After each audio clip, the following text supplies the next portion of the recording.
ایک سوال یہ ہے کہ والدہ کے پاس کچھ اماؤنٹ رکھا ہوا ہے لاکھوں میں، لیکن والدہ نے سنبھال کے الگ سے رکھا ہے کہ یہ بیٹیوں کی شادی میں خرچ کرنا ہے،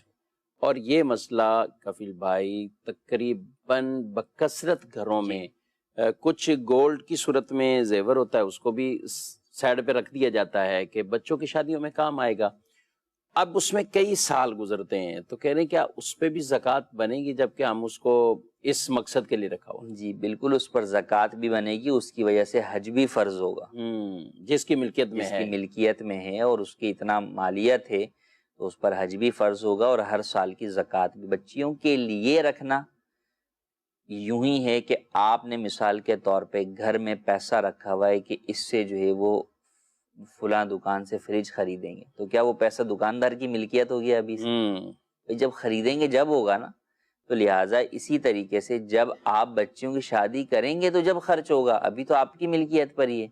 لہٰذا جب آپ کی ملکیت پر ہے تو اس کی زکوٰۃ بھی آپ پر لازم ہے، اور اس میں کئی اعتبارات سے جو ہے وہ عورتیں زکوٰۃ ادا نہ کر کے گناہ گار ہو رہی ہوتی ہیں، یا بسا اوقات وہ شوہروں کی ملکیت پر ہوتا ہے کہ باپ اپنی بیٹی کے لیے جو ہے وہ اس طرح کا سونا لا کر اس کی ماں کے ہاتھ میں رکھ دیتا ہے کہ بھئی یہ تم جمع کر کے رکھو، اور اس کو سمجھتے ہیں کہ یہ بچیوں کی شادی کے لیے ہے۔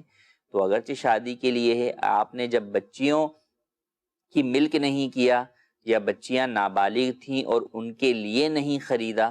تو اس صورت کے اندر بہرحال اس کے اوپر زکوٰۃ ہوگی۔ ہاں، بعض صورتیں ایسی ہیں جس میں نابالغ بچیوں کے لیے باپ اگر وہ مال خریدے گا تو وہ بچیوں کی ملکیت ہو جائے گا، تو جب تک بچیاں نابالغ ہوں گی تو اس پر زکوٰۃ نہیں ہوگی، اور مگر اس صورت کے اندر وہ جب بچیوں کی ملک قرار پائے گا تو اسے والدہ یا کوئی اور استعمال بھی نہیں کر سکے گا، اور اسے